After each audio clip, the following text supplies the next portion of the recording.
What's up, guys? We are live now on the Lore Masters podcast, hanging out, having a great time. While I wait for the alerts to come up and for people to join, if you're interested or you like this channel, don't forget to subscribe. You can always check me out at twitter.com/lore reloaded or on Facebook at facebook.com/lore reloaded.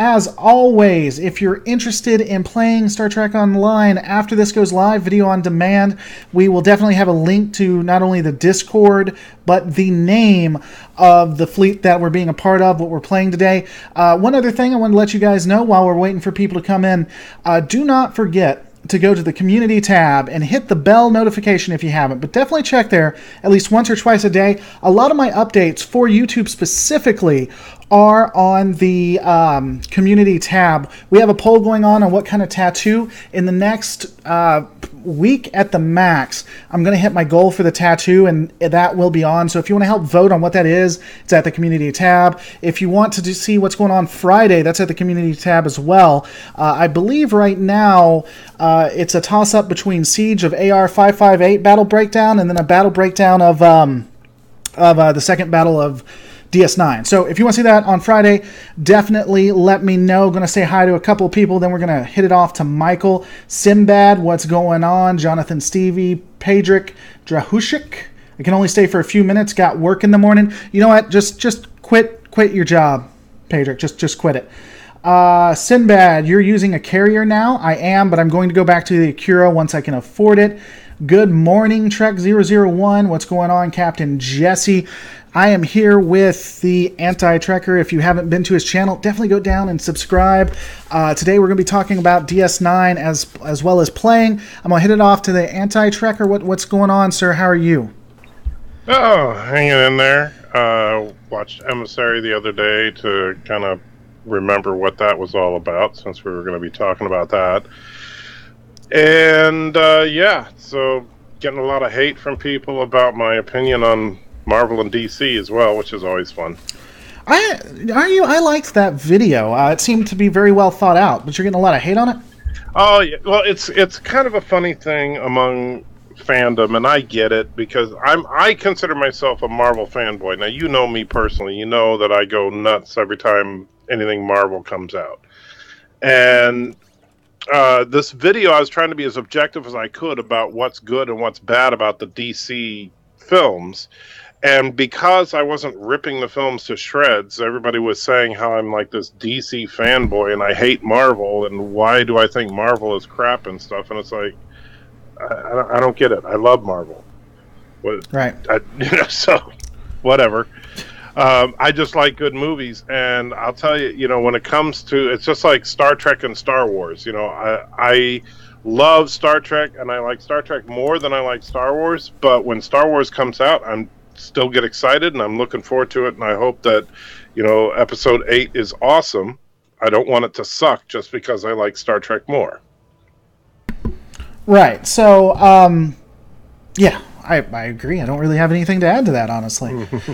So, getting into DS9, Emissary, we're going to be talking about this, going over it, giving our own opinion, and then going from there. So, let's start talking about this, and then I'm actually going to start playing. Let's see. My question for you is, here's a question for you. And this was at the community tab, kind of like what we were discussing beforehand. This is what somebody said when I talked about what we're doing today. And they specifically said, I always thought that Cisco was an interesting example of the mighty-whitey or Hume trope. Have you ever compared the Federation's somewhat paternalistic approach and the way it harkens to humankind's history among themselves? Now, do you know what the mighty-whitey trope is? Because I actually had to look it up. I have not heard that term. Okay, well, I bet I assume it has something to do with white people. Right, yeah, I was saying I bet you could guess it. So what effectively it is when the Europeans would come to whatever lands that they would help out, in stories and things, you always had the Europeans helping out all the other indigenous peoples that needed help. What are your thoughts when it comes to that? Well, what does that have to do with this specifically? You can compare it. The Federation comes in after the Cardassians have left, and they're going to be the saviors for the Bajorans. Right. Well, I mean, yeah, it's something of a trope for sure. I think that in the case of the Bajorans, they desperately needed help. I know that Kira was against their coming first, but she also was the first person to recognize that the government was probably going to be falling apart in the very near future. I mean, it's, is it a trope? Yeah. Is it one that works, though? Yeah. And just because it's a trope doesn't mean that it doesn't make for a good story. And as far as the Federation, stepping in and helping the Bajorans, well, why wouldn't they? That's kind of what they do. Well, I had an interesting thought on this, and I actually got it from, I think it was SF Debris or Lore Runner, but I think it makes sense. The way it comes off, it almost seems like the reason the Cardassians left was because of pressure by the Federation. And I was wondering your thoughts on that. Is maybe, I don't know. I mean, there was a couple of episodes in the later seasons of Next Generation that dealt with the Cardassians, and it felt like it was kind of to set up some of the stuff with Deep Space Nine. But I don't think that the Cardassian withdrawal from Bajor was anything more than the Cardassians just giving up on it. Everything you see of the Cardassians, with the exception of Gul Dukat, the Cardassians are no longer interested in Bajor because they just realized it was just more. The Bajorans basically did something very similar to what happened in the United States with Vietnam. They were causing such a headache that it wasn't worth it. And so they got the superpower to pull out. Now, then they invited the Federation to come in and help them out, which, of course, some people like Kira would object to because they just got rid of one foreign invader, as she said, and replaced it with another.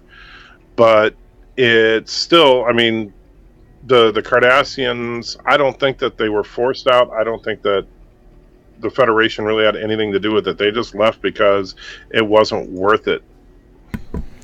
Right. I don't know. It seems like they would have put pressure on it, though. I mean, I understand what you're saying, that it no longer seems. So you think that it just was no longer worth it to them, and then the Federation just instantly jumped in and said, we're here for you? No, the Bajorans asked them to. Remember, they said in the Emissary, the provisional government requested the Federation come and help. That's true. And so, and the thing is, like I said, with the exception of Gul Dukat, none of the, I can't remember what the ruling body of the Cardassians is called now, but whatever they call themselves, nobody in the ruling class of Cardassia was interested in Bajor. Right. Gul Dukat, it's kind of funny because, Gul Dukat, while we don't see him very much in Emissary, he becomes probably one of the deepest, most well-fleshed out villains in all of Trek. In fact, I would dare say he is the single deepest and well-fleshed out villain in Trek. And because we get to know him over the next 7 years, but he has a genuine love for the Bajoran people, but at the same time, he's also a sociopath and a sadist. And so, unfortunately, those two things don't mesh very well. And so he thinks he's doing the Bajorans a favor when he's causing them pain. Right. Well, the sociopath thing was a little contrived, in my opinion. And assuming that we continue with this, I think we'll get to that. Let's just jump into the episode itself as well and go from there. Because, I think for me, it seems like he became a sociopath right out of the gate. Well, let me rephrase that. He became a sociopath in that episode, and before that, to me, he didn't come off as a sociopath. Which episode are you talking about? Emissary? Or are you No. I'm talking about when Dukat became a sociopath, when he became deranged, right? Well, no, I'm not talking about his mental breakdown that comes later. I'm talking about the fact that he, over the course of his stay, before the series takes place and during the series, he he does not understand that making millions of people suffering is bad. He doesn't understand that what he's doing is evil. And so when I call him a sociopath, I mean it in the literal sense. I'm not saying he just had a psychotic break and went nuts. I'm saying that the man is a sociopath. He has no sense of empathy for others, or perhaps a psychopath. I get the terms mixed up, but sure, whichever it is. No, it's a sociopath. You called me it once. I had to look it up. It is a sociopath when it says empathy.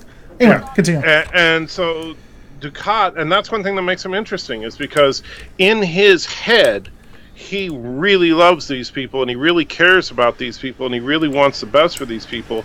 But because he has no empathy on an individual level, he has no problem whatsoever by executing thousands of dissidents in order to maintain order, in order to help the population as a whole. Right. And he doesn't understand why anybody would object to that. Right. Well, I mean, that's a good point. You're right, because he thinks he's a hero.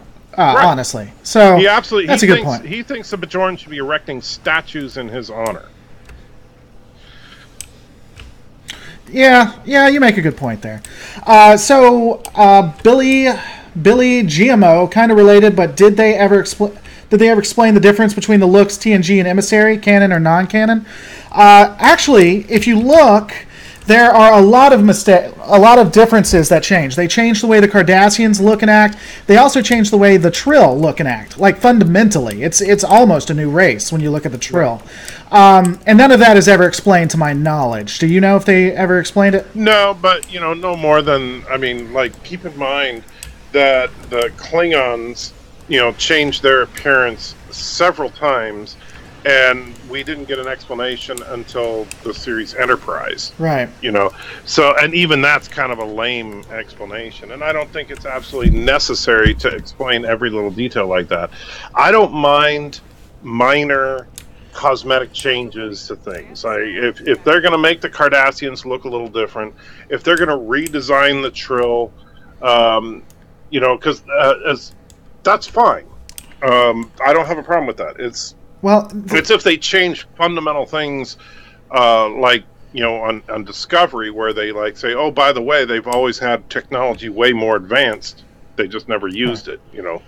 Well, the interesting thing about that is when you look at it, what I actually wrote this down. When you look at it, what they did to the Trill, effectively is like what they did to the Klingons. I think the difference is that the Trill were like a 1 or 2 off in TNG. Mm-hmm. They weren't really major like the Klingons. Right. But the changes are as drastic as what you see. So, I'm not trying to defend the Klingons. I found that interesting when I was looking at it. Well, I'm trying to remember, because I haven't watched much TNG in a long time, and I'm going to be when I start doing my reviews, but just this week, I watched Emissary for tonight, and I watched Broken Bow for my next video that I'm doing on the Untitled Chapter. I'm doing Broken Bow for my next review.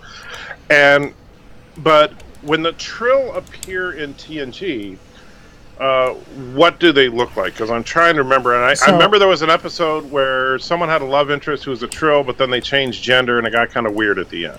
That's about all I can remember. They didn't have spots. I believe they had ridges.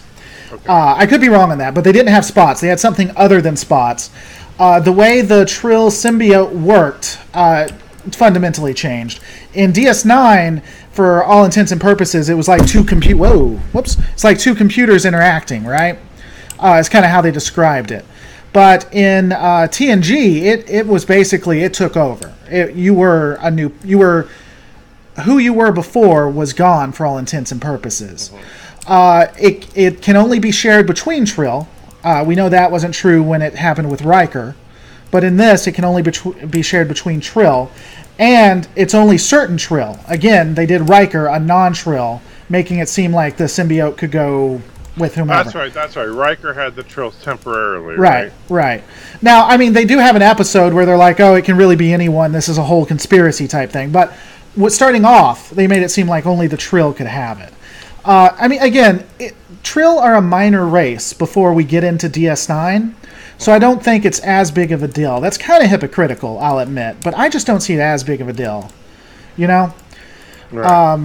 But that's my opinion on it. Well, and that's the thing. That if it's going from ridges to spots, I don't care. I mean, honestly, Right. that means nothing to me. If they were to, say, get rid of the symbiote concept completely, well, that would fundamentally change what the Trill are, and then it would be no point to call them Trill anymore. Right. And so I don't know. I think that the Dax being a Trill, I never really thought about it. And when I first saw Deep Space Nine, I didn't think about it at all because back then we didn't have DVD collections of everything. Right. And so it was just, okay, so she's got a slug in her. Yeah, I vaguely remember that was something from the old days, And so it's kind of like, I mean, think about it. On TNG, they changed the physical appearance of the Romulans, and nobody complains about that. Right. I actually only realized because I started researching it. I was like, oh yeah, they did change it. I would never have known if I hadn't. The Romulans were genetically identical to Vulcans in the original series. Right. And in fact, so they were so close to identical that the ship's sensors could not tell the difference between Spock and a Romulan on a Romulan ship that was right next to the Enterprise. Right. And but then in TNG, for some reason they wanted to add forehead ridges. It's like whoever was the production designer for TNG had a fetish with forehead ridges because they started adding foreheads to everything on that show. And the forehead ridges on the Romulans didn't seem to serve any real purpose. Right. It was just, okay, so now the Romulans have forehead bumps because reasons. Right. Joshua Daniel says, I don't mind minor changes, but the changes in Discovery are way over the top and pretty offensive. The entire Klingon culture has changed. Yeah, I agree 100% on that. I think that the way that they butchered the Klingons, and by the way, the bigger butchering was actually, in my opinion, the Vulcans. The fact that on Discovery, the Vulcans are now warmongers, basically. Yeah. And that I find disgusting. Right. But they didn't do anything like that in Emissary. When we were reintroduced to the Trill, they look a little different, so what? Right. I didn't really have a problem with that. So, pulling it back, let's take a look at the episode itself. Something that really caught me. So we start off with, of course, the fight between the Borg, and we get to see more of the Battle of Sector 001. Or, I'm sorry, the battle at Wolf 359. I've been doing too many battle breakdowns. And I thought that was excellent because it really is going to pull people in. It's like, wow, we get to see what happened at Wolf 359, right?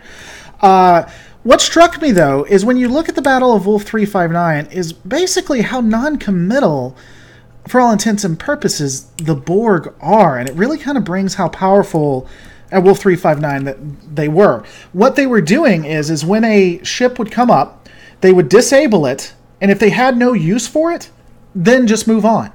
Right. It wasn't personal. They didn't really have there was no honor, there was nothing there. They just did what was required. Now, if they needed to do extra, like assimilations or anything, they'd move on to that. But for all intents and purposes, they just disabled the ship and kept it moving.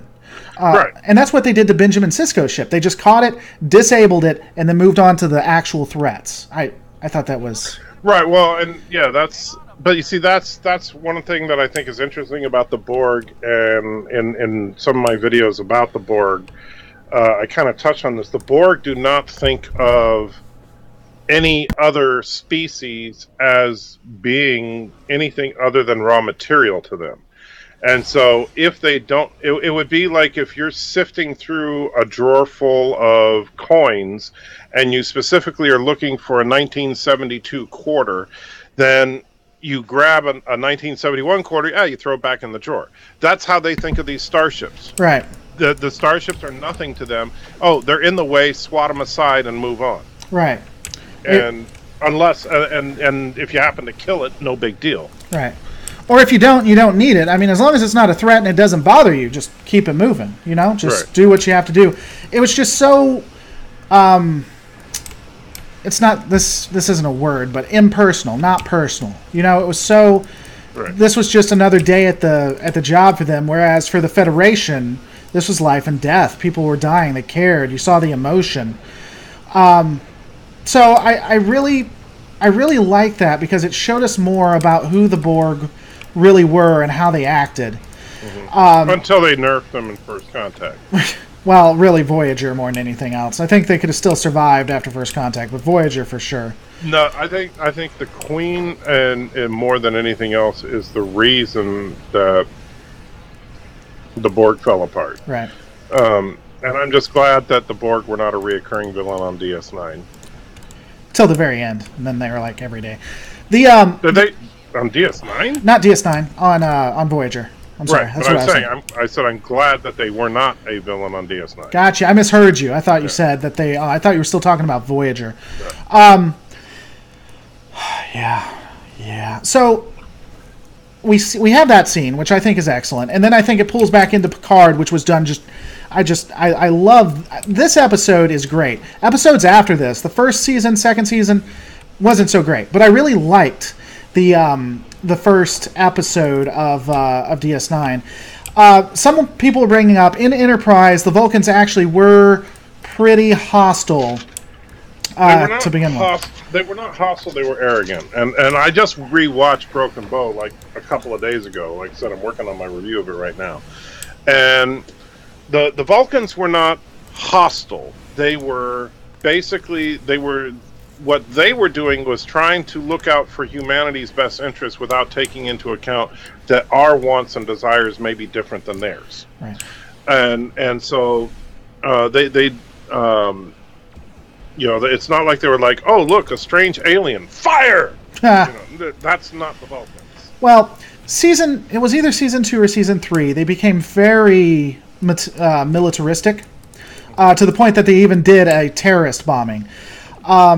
But they were overthrown. Well, don't forget about our logic extremists. Right, exactly. No, I'm not saying... I think they did it better than what we're seeing in Discovery, but to be fair, Enterprise did have a very militaristic Vulcan. The Vulcan High Command was starting to become very, very militaristic, but was shut down ultimately by other Vulcans.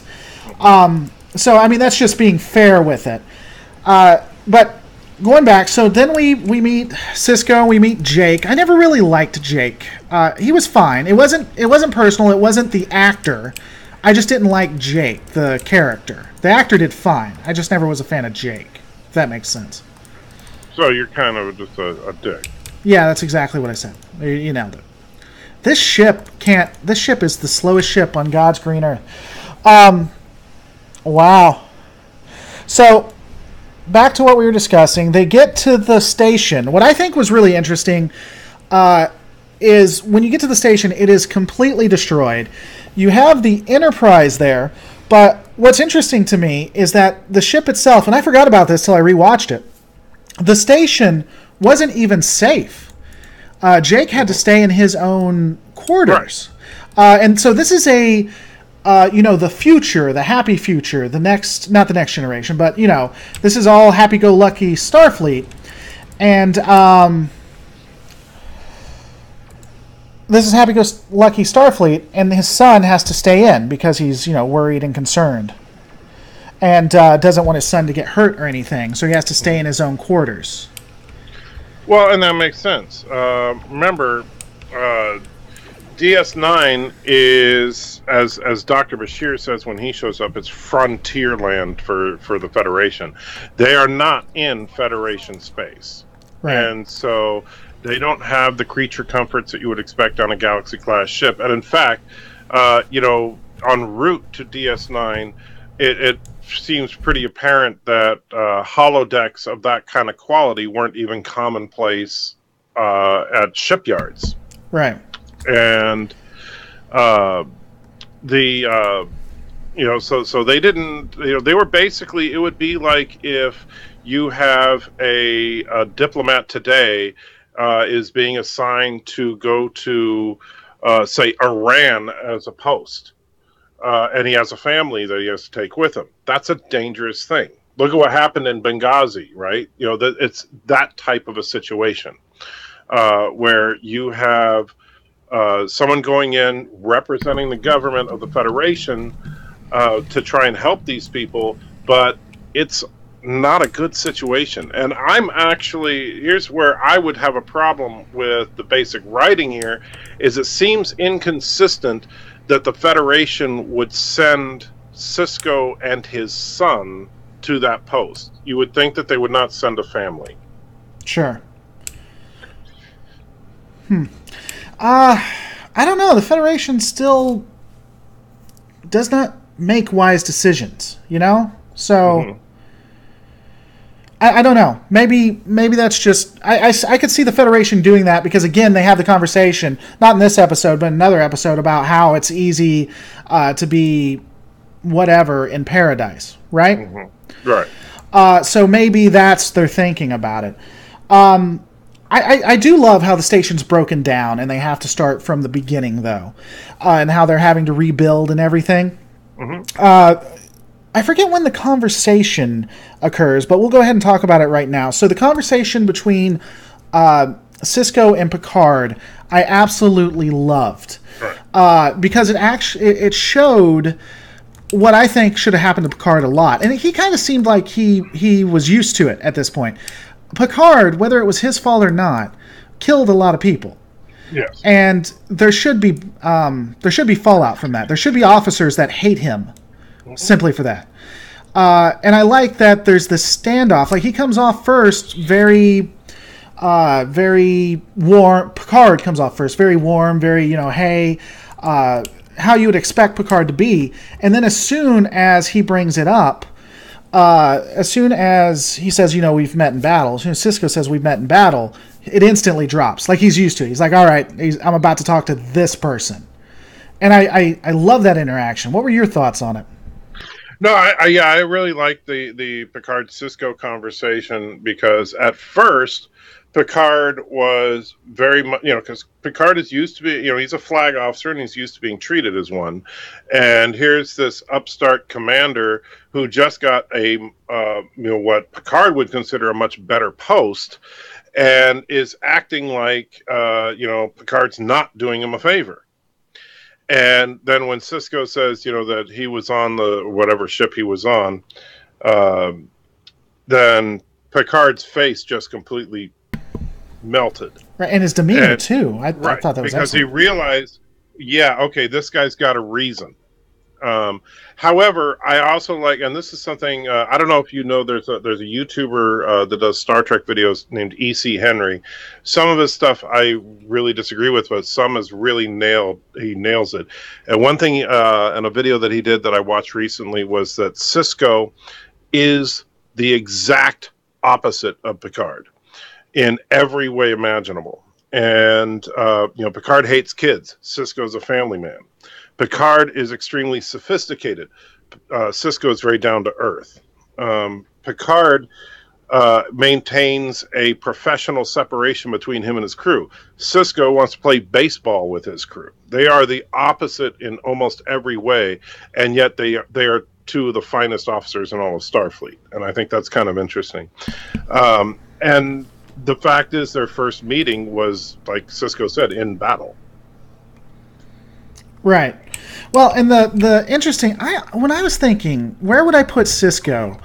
I would put him kind of like what you said, but I honestly would put him between Picard and Sisko. I think he's in the middle, or Picard and Kirk. Now, you know Kirk a lot better than me, so maybe I'm wrong on this, but I feel like Kirk is an explorer. I don't think he would be okay being just on a station. Now, Kirk is more of an explorer than Sisko. Right. I would put Kirk, actually, if you're trying to put them on some kind of weird scale, I would put Kirk in between Sisko and Picard, but I would put Kirk a lot closer to Sisko than Picard. Kirk is an explorer, which is a trait that he shares with Picard, not so much Sisko.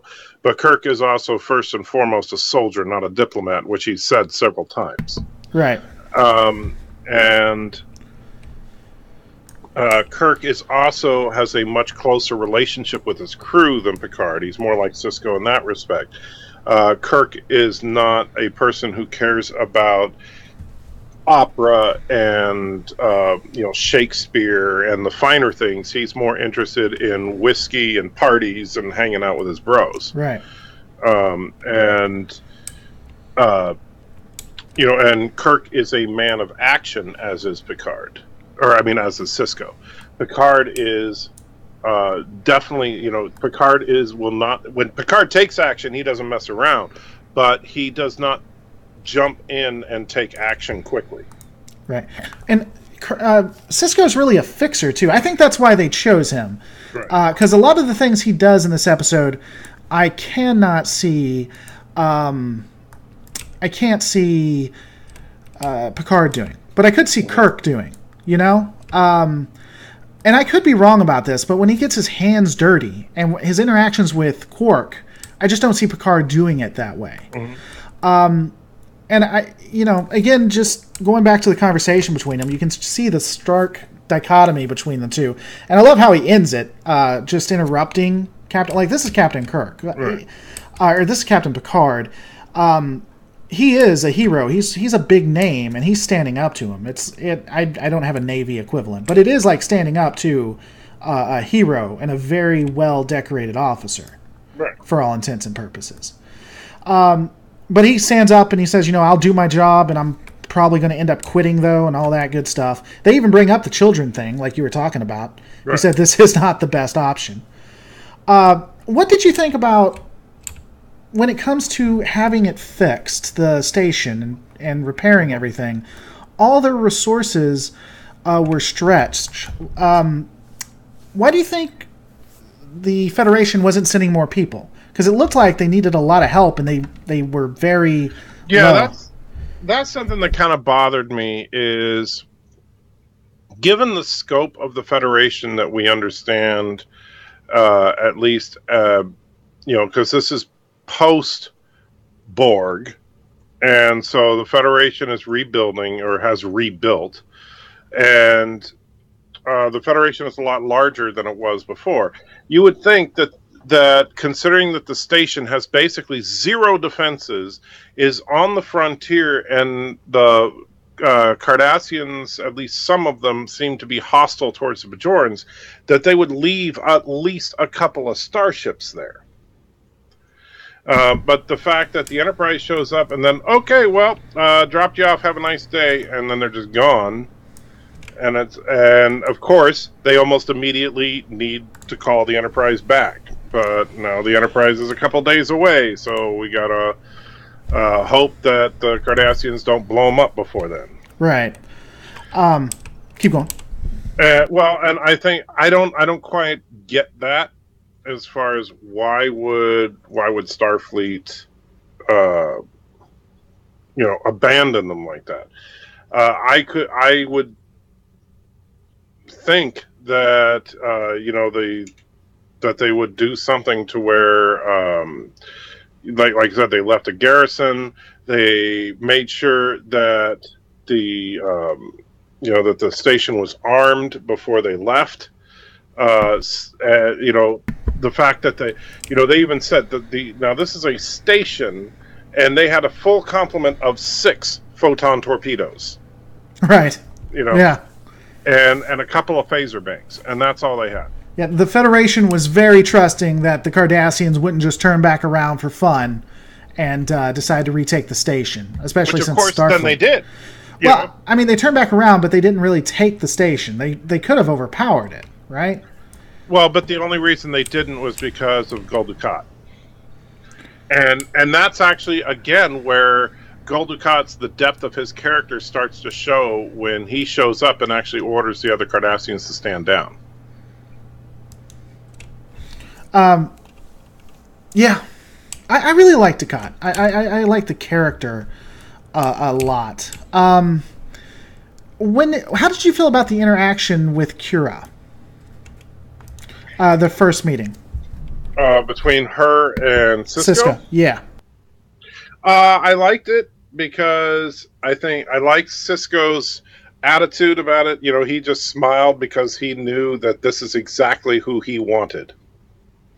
And I love that about this episode, is that this episode, better than most, really does a good job of introducing us to these characters and giving us a feel for where these people are from and what these people want. We know Bashir is there looking for adventure. We know that Odo is there looking for a sense of purpose. We know that Kira is there desperately wanting her people to survive. We know that Cisco is there, and he wants to do the best for his family. They set all these things up really, really well in this episode, so that when we move on to the future episodes of the series, it's not like we have to wonder, oh, why would this person do X, Y, or Z? Well, it makes sense from what we've learned about them, right? And I like the introduction of almost all the characters on this episode, and Quark as well. Sure. And Sisko's obvious understanding of Ferengi culture, and basically thinking that, okay, he's got, since Nog was thrown in Odo's jail right off the bat, now Sisko's got a bargaining chip, right? And he knows how to use it. Right, exactly. And again, going to Kira, and then we'll definitely get more into Quark. I like how they discuss, like you brought this up, they talk about she doesn't like the provisional government. She doesn't like that the Federation's there. But as soon as he turns it around on her, she knows that it's war after that, because all the Bajorans know is how to fight. Right. They need somebody there to show them how to work in peacetime. It's for 60 years, all they've done is kill people. And I think that brings up a good dichotomy between the two as well. So getting to Quark, it's like you said, and this is where I think Picard couldn't do it, but definitely Sisko would. He uses the sun as a bargaining chip, like you said. Mm-hmm. And I think that's a great way to make it. They bring TNG in to bring people in, but then they show this is not the next generation. Because I think anyone who loves the next generation is going to know that's not something Picard would do, or probably even approve of if he found out. So, how did you like the way they brought the Ferengi at this point? I didn't like the Ferengi in the Next Generation for obvious reasons. Well, Quark was and the funny thing is that Armand Shimmerman, I think his name is, the guy that plays Quark. He actually played the first Ferengi that appeared in Star Trek: The Next Generation. Same actor, and but and keep in mind, the Ferengi in Star Trek: The Next Generation were a Gene Roddenberry creation.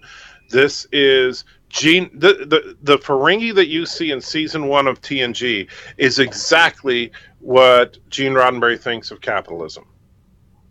And so he thinks that unless you believe in a collectivist communist type system, that you are literally these caricatures that are going, oh, we want gold. Right. And so they took that in Quark and made him into an interesting character. And I think that Quark shows that even a dumb idea like the Ferengi, in the hands of good writing, can make a compelling character. Right. And I think it's hilarious that it's the same actor. Right. It's not even a different person. So the only difference is the writing.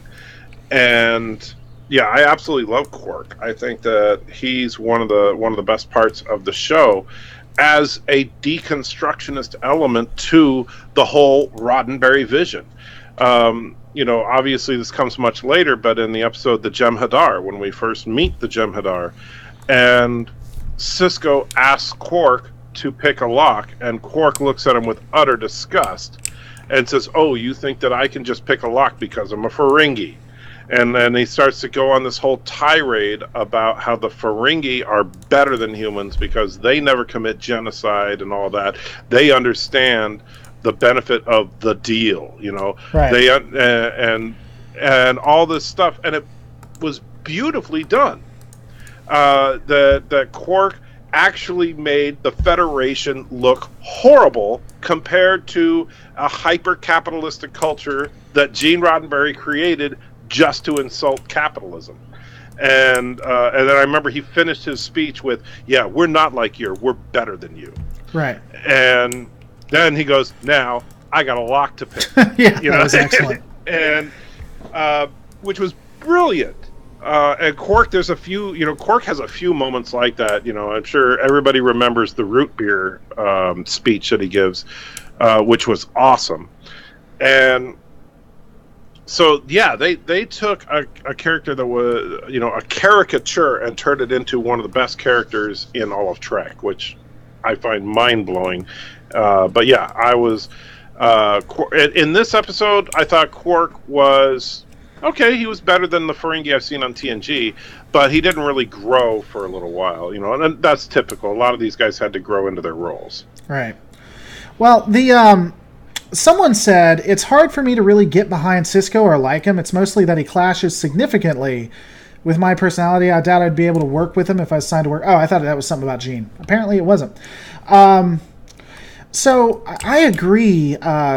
I really, and the actor of Quark, I think it's Armin is his name. He had played one of the Ferengi in the Next Generation. Yeah, I said that he was the first Ferengi. I'm sorry, I'm multitasking. I apologize. But I think that's awesome. I think and he said that he wanted to come back and kind of fix the opinion people had of him. Mm-hmm. So I really like that. Let's see. So did you like Odo at this point? I didn't really. Odo didn't have a lot to grab me at this juncture. I would say that, was I interested in Odo? No. I thought, okay, so they got some guy that has superpowers as a security guard. Right. All right, we'll see how that works out. They didn't really do anything with him in this episode, other than plant the seeds of the fact that he is from the other side of the wormhole, which of course would become very important later on. Right. But no, I was not really enthralled with his character. I didn't really care about his character as much. I just thought, okay, he's just the chief of security guy. We'll see what happens. He hated that role. Did you? He hated the fact that they were going to explain the background. He always wanted Odo to be mysterious. Did you know that? I didn't know that. I mean, I can see that, but if you want to, if you got a 7-year arc and it revolves around your people, hey, what are you complaining about? Right. Yeah. I completely agree. Yeah, I don't know. I understand, there's sometimes when revealing the mystery is a bad idea, Wolverine from the X-Men should always be a mystery as to where he's from, and the more you explain it, the dumber it is. And the less mysterious he is. Yeah. But as long as he's always a man without a past, that makes him interesting. Right. However, with Odo, no, I think that him, in fact, I thought that made it more interesting, the fact that, okay, we meet, and the brilliance of it was we meet the Jem'Hadar and all that, and then we meet the Vorta, and we think the Vorta are really the big bads, and then we meet Odo's people, and we really, holy crap, Odo is the main bad guy. Right. And Odo himself, basically falls for it, in the final seasons as well. So that was, I think, really, really well done. And I don't know why Renee Auberjonois would complain about that, because it's like, hey, this is a sweet part once it gets going. Right. So getting back to the episode itself too, let's see. So we had Quark, we had his son. He ultimately talks Quark into doing it, right? Right. He kind of forces him. Right. Which is awesome. When it comes to, again, the interactions with Kira and it felt contrived with the scene where she's picking up debris, and then she has him do it as well. And she's basically like, it doesn't matter your rank in the Resistance, we all did it. That just felt like an unnecessary scene to me. It doesn't feel like it added anything. Right. What did you feel that, or did you think it added any importance to it? I honestly just don't feel like it added anything. You know? Well, I mean, it was... I mean, I think the point of it was really to try and show that Cisco would get his hands dirty. Right.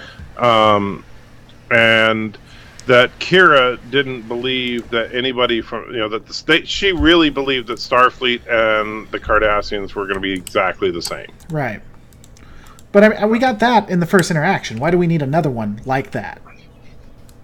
Well, because, reasons. Because reasons, he says. Right. But no, I think that they needed to drive it home a little bit. That while they obviously in the initial Kira and Cisco scene on the ops, it's obvious that Cisco likes Kira even though Kira hates Cisco.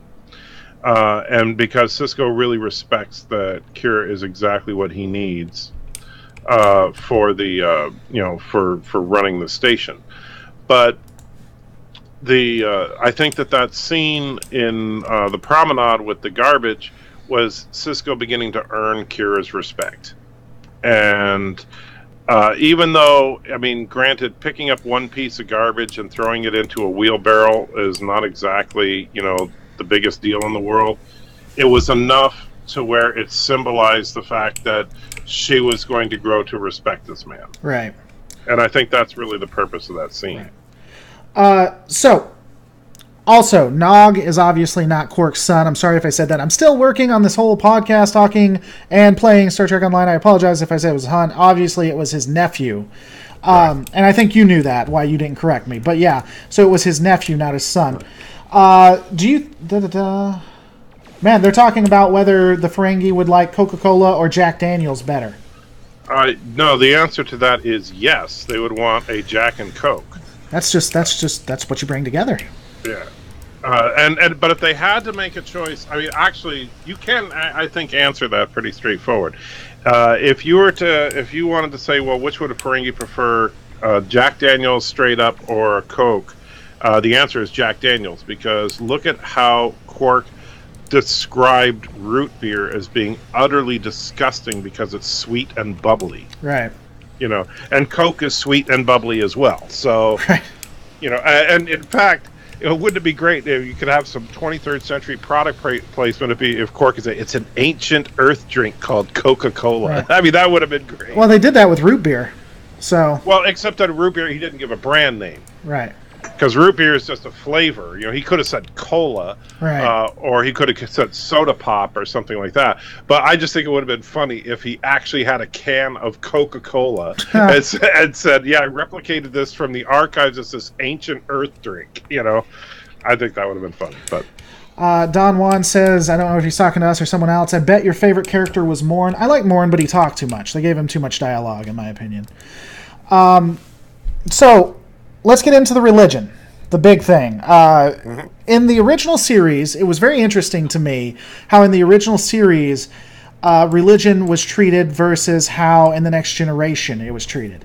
Right, and that's Gene Roddenberry's influence right there. Right. So what did you think when they brought religion into it, and now we have these aliens, these wormhole aliens themselves? We don't know they're wormhole aliens at this point, but... we do know that you got this mystical orb that can do all kinds of fancy stuff, right? Right. And can send you into the past. So when it came to that, was that just something interesting added, or did you have any what did you feel about that? I have mixed feelings on the Bajoran religion thing. I think that on the one hand, they treated it with more respect than they treated any religion on the Next Generation. I'll give them that much. Right. However,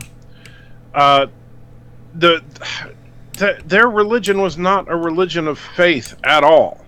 And I mean, to call it a religion is almost borderline to me, because they have these orbs that have magic powers. Sure. Yeah, you know, they can touch you on your forehead and tell you what your future is.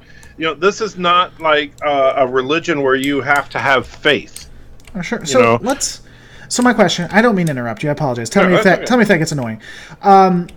Let's bring it as high level, real world as we can.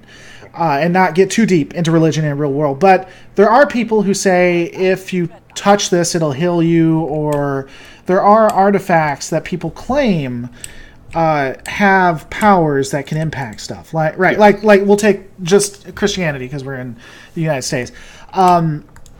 People say there's a transformative power to the Bible itself, that people who do it can transform them. So isn't that kind of similar, only they have more of a reason to... You see what I'm saying? Because if you hold up a Bible and stare into it, it doesn't then teleport you to another location. Okay. And keep in mind that, of course, in one of my favorite DS9 episodes, Trials and Tribulations, an orb literally transports the entire USS Defiant back in time. Right. And so these orbs have definitive, quantifiable, measurable power. That's not, I granted, you could look at some, pagan ideas like, some of the Greek god stuff and kind of draw an analogy with some of the stories there, like, Perseus being given a magic sword or something. But these artifacts were out in the open for all to see. Right. So the idea that anybody, that Picard, that Cisco, that any Federation officer would have the slightest doubt in their faith makes no sense. Because, I mean, if I said, hey, we worship this glass because if you touch this glass, it shows you your deepest desire, and then you touch the glass and it shows you your deepest desire, you're going to say, oh, wow, cool, yeah, I see that. It's not going to be well, I don't believe in your faith. That makes no sense. Well, the moment he experienced the orb, and the moment that Jadzia experienced the orb, they should have been converted. So let me ask you this: let's bring it to Marvel, because you like Marvel. I think this is Marvel.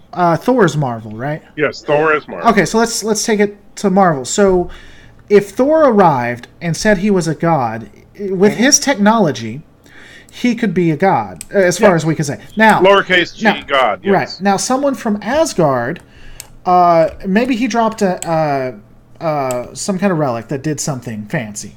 Someone from Asgard shows up. They've never seen this type of technology before, but they know what can happen in Asgard. So that's why they might not believe it's a god. Right? You see what I'm saying? How I'm trying to draw that together? So maybe... Except to recognize the power of the orbs. Now, you may not believe it's supernatural, but... and in fact, but to call, for example, and this is something people I know get into a big huff about when they start talking about religion, especially polytheistic religions, which the Bajoran faith is clearly a polytheistic religion because they believe that there's a race of gods that live in the celestial temple, which we later find out is the wormhole. And basically their religion is proven 100% correct, beyond a shadow of a doubt. And even if Cisco was not a believer at the point that he experienced the power of the orb, he should be one the minute he went through that wormhole and actually talked to their gods. And, even though he may not recognize this as being the supreme being, capital G God, they are gods. They are lowercase g gods, just as Trelane or Q or a host of other beings that the Federation has encountered before are. Okay, because that's what I was about to ask you between them, if you consider Q a god. And well, keep in mind the original in the original series, Kirk and company literally met Apollo, so the Greek gods are canon. Right. And so there's nothing to say that there aren't a whole lot of lowercase g gods out there. And so I don't think that at that point Cisco should have not have had any kind of dismissive feelings about their faith, because clearly he saw that there are these incredible beings that live beyond the concept of time, that have immense power and have been affecting the the way and the everything that happens on Bajor for all of history. And so their faith is 100% verifiably true. And so that's why I have a kind of a problem with it, in that how could anybody deny it? I guess I could tacitly accept describing it as lowercase g God. Mm-hmm. In the same way that I would tacitly accept by the way, one of the people I'm playing with says my pets, which are my pets think I'm God. But the same way that maybe a tribe would think that the USS Enterprise is a god. I guess I could tacitly accept it like that. Because, again, I just kind of look at it as the Marvel Thor thing. It's just somebody who has better technology than we do. Right. Type deal. But now, in the case of... Well, I think there's more to it than simply having better technology, because in all the races that I've mentioned, and you could include Thor in this with the Asgardians, they have evolved to a point where their innate abilities are way beyond anything humans can do. So, for example, the Trelane, Q, the Organians, etc., do not need a gun to kill you, right? They can simply make you stop existing. The wormhole aliens don't even exist within what we call time, and don't even understand it. Right, because it would be like having, if you think about the concept of an uppercase G God, like the Christian concept of God, or anything like that. Right. The one thing that the being like that could never understand is what it feels like to fail. Right? Because a being like that can't fail. Right. And so for the wormhole alien lowercase g gods, how do you explain to them time? And Cisco does a good job with it, with using the baseball analogy and stuff, which I liked. But I actually thought that was a really... I remember the first time I saw Emissary and Cisco's, talking to these beings inside the wormhole and doing all this stuff, and I was like, wow, this is not going where I thought it was going. Right. And I thought it was really interesting. I thought that Cisco's attempt to relate to a timeless being was really, really interesting. However, like I said, as the series progressed, and people would refer to the Bajoran religion as mumbo jumbo or whatever, every time that happens, Cisco should be punching someone in the face, because it's like, hey, I talked to their gods, right? Literally talk to them. Not, oh, I prayed and had a nice experience. No, I had a conversation with them. I explained to them what time is. Right. That. So it's. There should be no room for... it is... there's no faith in the Bajoran religion. At least there shouldn't be.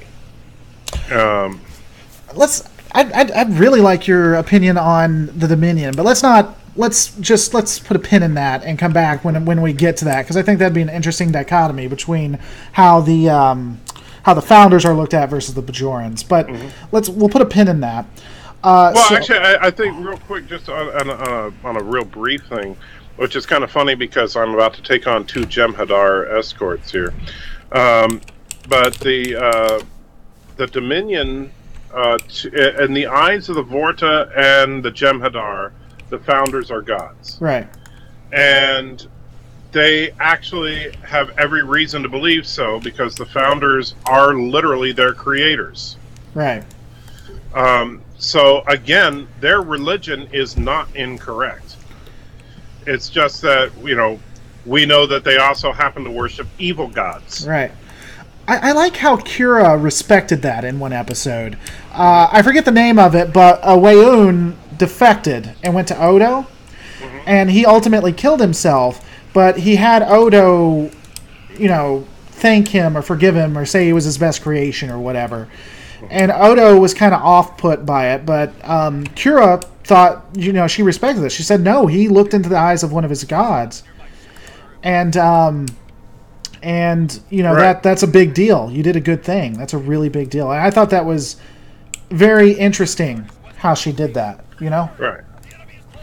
But yeah, I think that in a similar fashion, I think to question the Jem'Hadars, and I don't think that it's a coincidence that the Jem'Hadar had a verifiable religion just as the Bajorans did.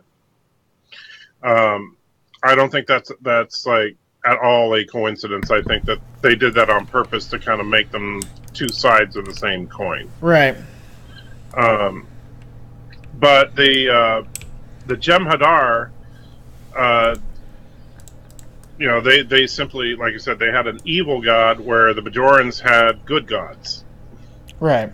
And lucky for Deep Space Nine, the Bajoran gods are a lot more powerful than the Jem'Hadar gods. Right. Exactly. So from there, and I'm trying to remember, I had it in my notes. So he returns to the station. Is this when... Do we have any more interactions? We do. We have Bashir and Dax come up. Mm-hmm. So here's an interesting piece. Because this is going to be spoilers, obviously. This has been out like 10 years, so I don't know why people get upset about spoilers. But so Bashir is ultimately this super genius, right? But in season 1, he is a bumbling idiot, just hands down. Do you think that's bad? Some people have tried to justify it as him acting. Well, that's canon. That's actually in the show. Okay. Well, I mean, when O'Brien, because O'Brien and Bashir are best friends on the show, right? And which is kind of funny because Colm Meaney and I can't remember the actor that played Bashir. They did not like each other at all, right? But they in the show, Colm asked him about the fact that they've been playing darts for years, right? And Bashir said, yeah, he's always had to pretend to suck at it. Right. And so once they find out the truth about him, he makes him stand 20 feet away so that they can have a fair competition. Right. But yeah, so Bashir does explain to him that, yeah, he's been pretending to be hopeless and incompetent. Sure. And, and I get that. But I guess what I'm trying to say, interestingly enough, is that this wasn't planned out, I don't think. I think that was just something that was added on. I don't think they had this from the start. Right. So do you think the writing fits it enough? Mm-hmm. You know what I'm saying? Does that make sense? Is it inconsistent, even though they try to explain it away, he was acting? Some of the things he does is really stupid, even for a smart person. You know what I'm saying? So do you think it aptly explains it? I don't think that they had the idea that Dr. Bashir was going to be genetically augmented at the time of the original, when the first episode came out. I don't think that was planned in advance. I don't think that Odo was planned that his race was worshipped as gods by a reptilian race on the other side of the wormhole that was going to be the Federation's greatest enemy. Right. I think that those both came in later because the Dominion War arc, I think, was an attempt to improve ratings. And so if the ratings initially were awesome for the show, there would have never been a Dominion War. Right. Yeah. What did you have anything to add when it came to them, by the way? When it comes to who? Dax and I didn't really have a lot for that interaction. Dax and Bashir. Beyond that. No, I mean Bashir was just horny for Dax. That's basically the only thing we really get out of the two of them. Right. Dax is attractive. Bashir likes her a lot, but And she thinks he's cute. You know. Right. But of course we don't realize until after the fact that, oh, Dax is a couple hundred years old. That's kind of creepy. And right. she's being new. You know, so right.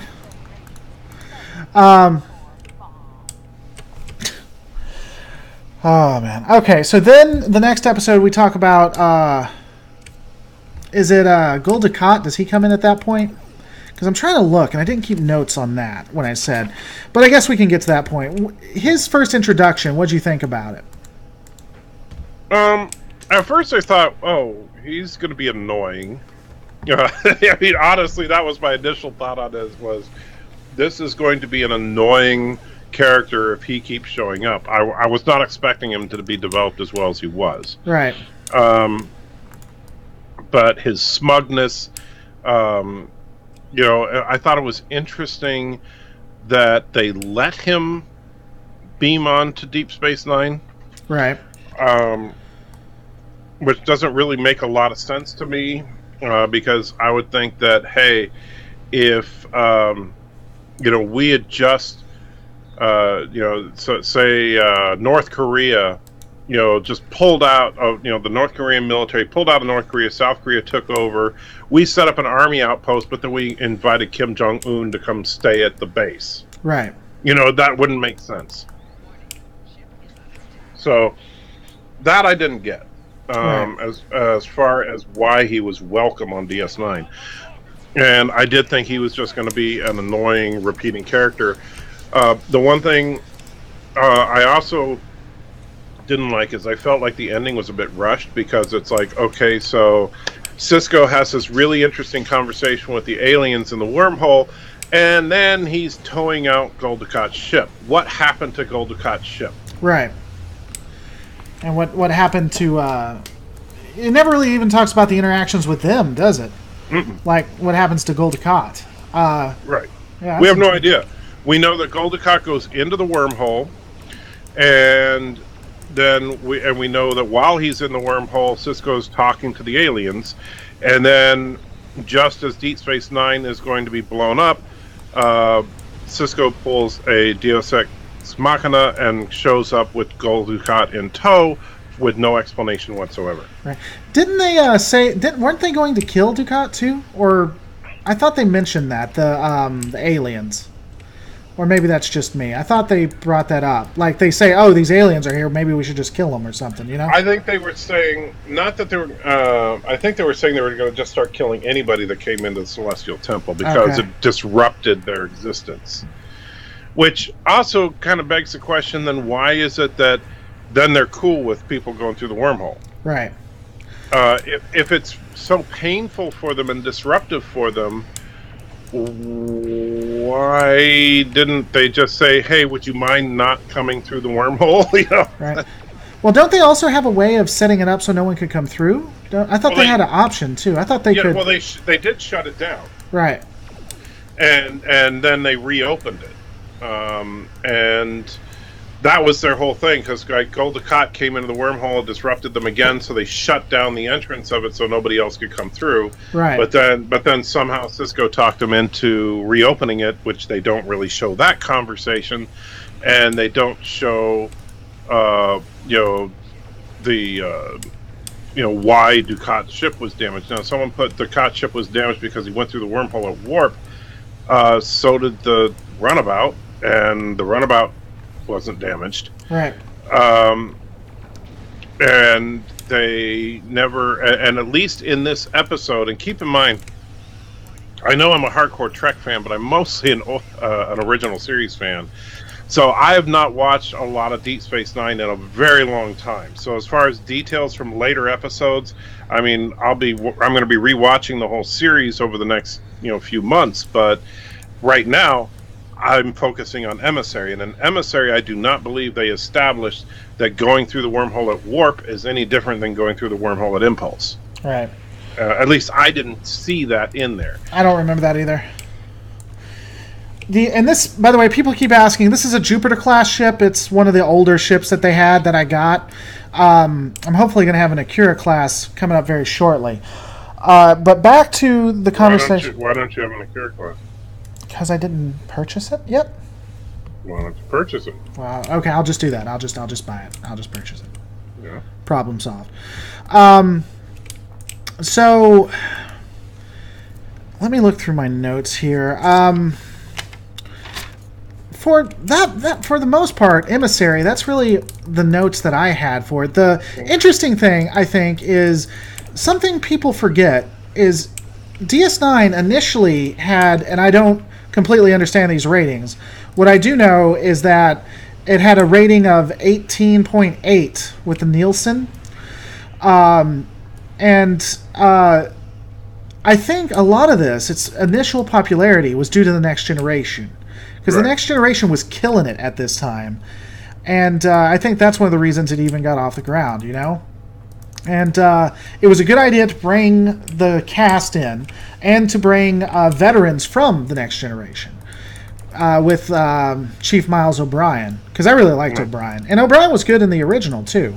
So I like that. Do you think... I felt like that was kind of a handoff, which is what I felt. Well, yeah. I mean, they obviously, they offered Colmeany, hey, you know what? You'll get more money if you want to be a regular on DS9. Right. And Colmeany is not an idiot, so he got, he turned his 7-year job into a 14-year job, and for an actor, 14 years of active service on TV, that's an impressive career. Right. And Miles was a major supporting character, whereas on Next Generation he was what you would call a reoccurring character. Right. So he got an upgrade, and of course it also extended his career substantially. And it had the advantage of course, bringing in some familiarity from TNG. I don't think it was enough. I think that bringing Worf in later was better. Right. And a smarter move on their part, but they actually, in my opinion, they should have brought Worf in the premiere. Right. I think that would have made, and in fact, it would have made a lot more sense given what's going on, is where Picard would be like, you know what, this place is not safe. You need someone who's experienced with dealing with unsafe situations. So Worf is being assigned to your station. Right. I would buy that. As opposed to, oh yeah, you know that guy that runs transporter room number 3? Yeah, he's coming with you. Yeah, it's gonna work out great. Yeah, and it's like, why? Why would Miles O'Brien be reassigned? Right. If you had Worf going over there, I could see why. But I don't see a reason for Miles to go, other than the fact that he's a low-ranking reoccurring character, and they needed somebody to come on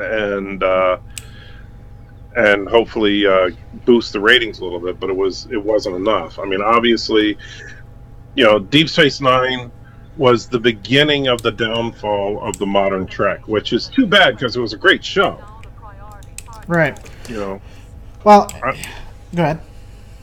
Well, it's kind of funny because, one thing, and this may sound like blasphemy to some, but one thing that I really was kind of discovering, or rediscovering, I should say, this week, is that at least in its pilot episode, Enterprise was a pretty good show. And which is kind of funny because, we all think of Enterprise as being this completely sucked show that just ended the Star Trek franchise. But really, the problem started with Deep Space Nine, it continued with Voyager, and Enterprise just wasn't good enough to save it. Right. Because Star Trek was on a downward trajectory ever since the end of TNG. And the thing is that if the first 2 seasons of TNG were how the whole show ran, TNG probably would have only lasted 3 or 4 years. Right. Fortunately, they kicked Roddenberry out of creative control land, and they and started putting good writing on the show, or at least better writing, and TNG got a lot better. But then Deep Space Nine was so different. The Deep Space Nine was, and by the way, for those that I'm not hating on Deep Space Nine, I think my personal opinion is, of the later era Trek shows, meaning everything from Next Generation through Enterprise. Of those 4 shows there, Deep Space Nine is by far my favorite. But and I would rank them Deep Space Nine, then Enterprise, then TNG, then Voyager. But the problem is that for a general audience, Star Trek is about the USS Enterprise going out, exploring, meeting new aliens, having a freak of the week kind of thing, and having these episodic adventures. And that wasn't happening on DS9. And even when they brought in Worf and the Defiant and the Dominion, they couldn't replicate that because it's still Deep Space Nine. It's still ultimately about a space station. And so there was unfortunately, it was too different. And then with Voyager, you know, they just decided, well, let's go back to the Starship model, but instead of the Enterprise, we'll come up with a new ship and we'll throw them on the other side of the galaxy so they're more isolated. And then, hey, I got an idea. Let's make it kind of like some of the toughness of Deep Space Nine by throwing these outlaws on the crew.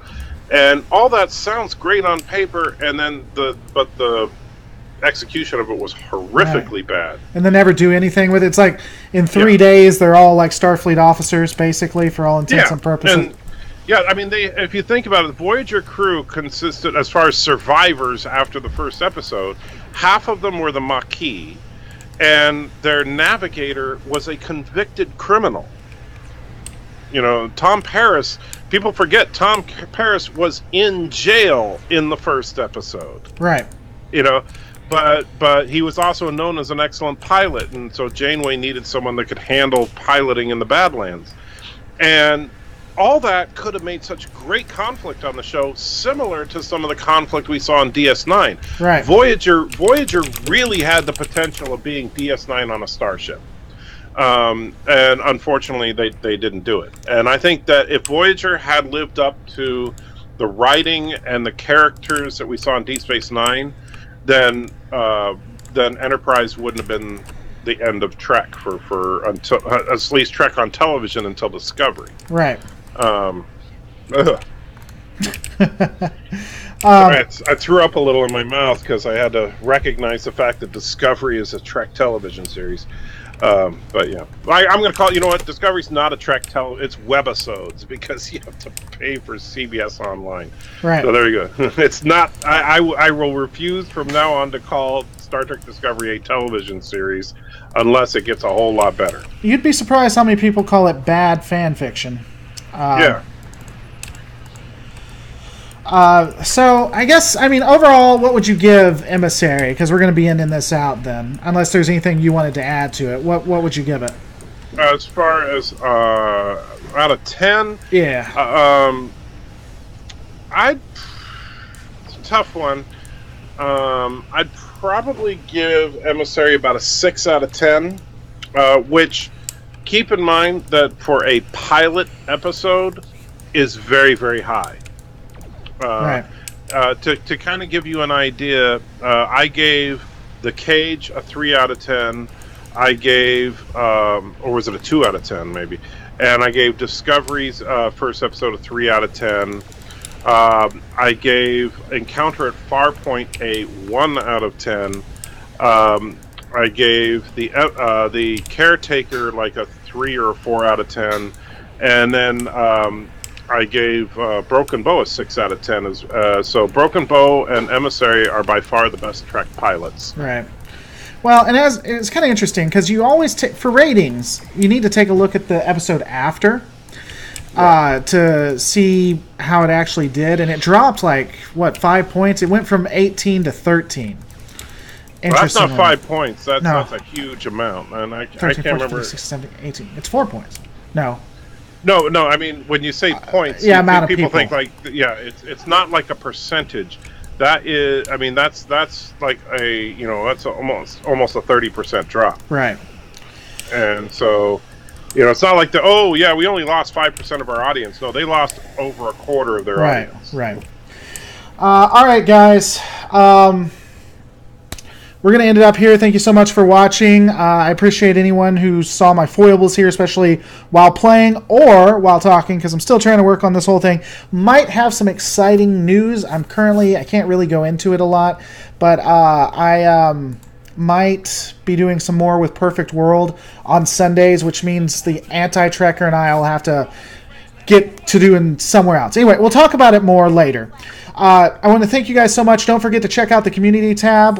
Thanks so much for watching. Don't forget to rate, comment, and subscribe. And, of course, I will see you on the next Lore Reloaded.